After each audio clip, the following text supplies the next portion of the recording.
So as an indie filmmaker, you're really trying to make your production feel bigger than it is, just polished and looks clean, looks good. But oftentimes it doesn't because you don't have the budget. But finding good locations will just dramatically improve the production quality of your story, of your film. So today we're gonna talk about how to get good film locations, how to acquire them for a good price, and where to go about to do this. So let's get into it. I've shot a lot of films at different locations, and I've really noticed that finding a good location just really makes or breaks your film. And it may seem a little daunting at first, like, can I find something that will fit for my film at a good price? Is it available? Who do I talk to? What do I do to go about getting permission to film here? All of these are reasonable questions. They can feel a little overwhelming at times and almost keep you from doing your project in the first place.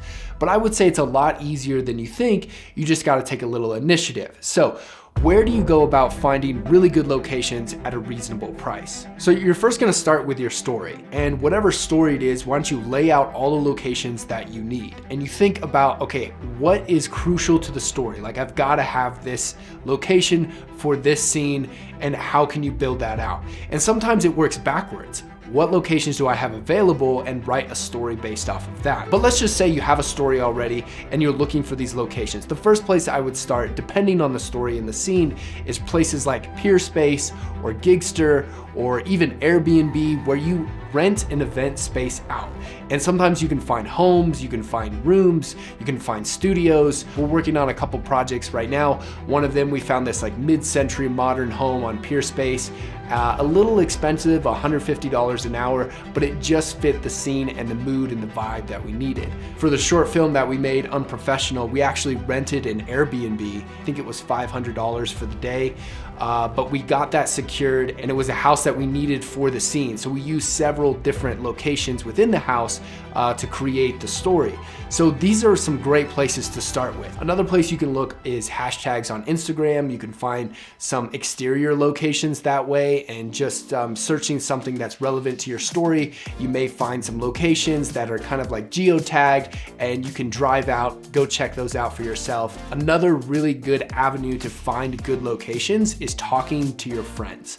Your friends, you'd be surprised, like some of the maybe apartments they have, or the homes they have, or the connections they have. So you're thinking your friends, but also friends of friends, people who know other people, and just ask them. Just say that, hey, I'm making a short film, or we're trying to make this video and we need this location. And you'd be surprised at how people kind of just jump in and say, oh, that would be so cool if you shot here. Let me talk to my friend, let me talk to this person, and they can get you connected, and then you're off to the races. And so, for example, I know a guy who manages 100,000 acres here in Colorado, and he has so much land. He has structures on this property. It is like the coolest place to film, like a filmmaker's dream.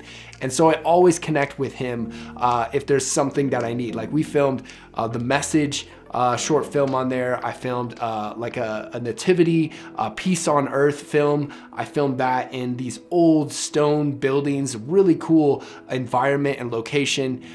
So having connections is really good. I know another property investor who basically takes residential homes, demolishes them, and then rebuilds something new and improved in the downtown Denver area. And I've connected with him over films. I've shot my film Still Small Voice at one of his abandoned houses. My very first film, The Gift, was shot in another one of his homes. So a lot of times it is connections that you have. So you have to reach out to these connections, and then they will also lead you down the path to other people if they don't know someone. Another avenue of research is simply just using Google Maps or Google Earth, or just get in your car and drive around, get inspired, talk to some other business owners, and introduce yourself.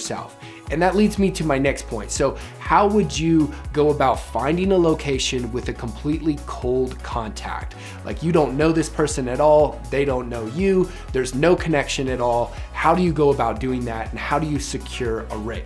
Well, first you can either give them a call or show up in person. Depending on the business, you may not talk to the person at first that is in charge. So you either want to talk to a manager or the business owner themselves. So call them up, introduce yourself, and try to get connected with the person that can make the decision of you filming there. Including them as another team member just appeals to their humanity a little bit more than just being very logistical and cold with it and technical about it. Definitely appeal to like, hey, we love the location. We would love to film at this place. We're kind of a small budget, but we have a really cool story and we're really excited to do this. And that's why when you do have a small budget, you have to craft a story that is in tandem with your budget. You can't just go do some crazy stunt work and some crazy explosives and a lot of extras. It just depends on your resources. And the last thing I would say about finding good locations is really considering the logistics. So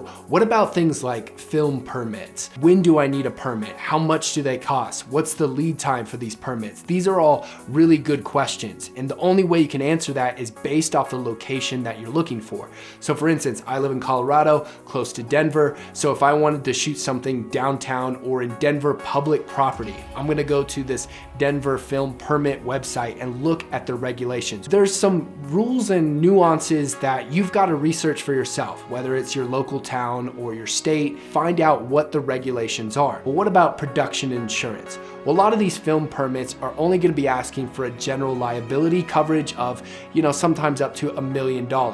And I actually have something through Next Insurance that only cost me $25 a month for that general liability coverage, so I'm ready to go. The last piece of logistics when it comes to location and when you're out scouting is thinking about audio.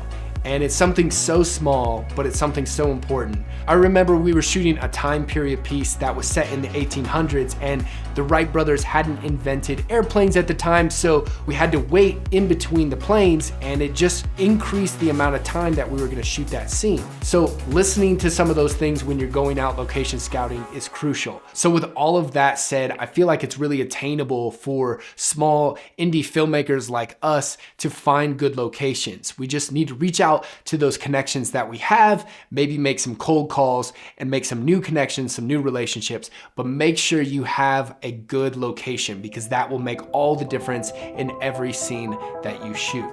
So I think that about wraps it up for this video. Thanks so much, you guys, for watching. I really appreciate just the community that we're building and the support. So love you all. We'll see you in the next one.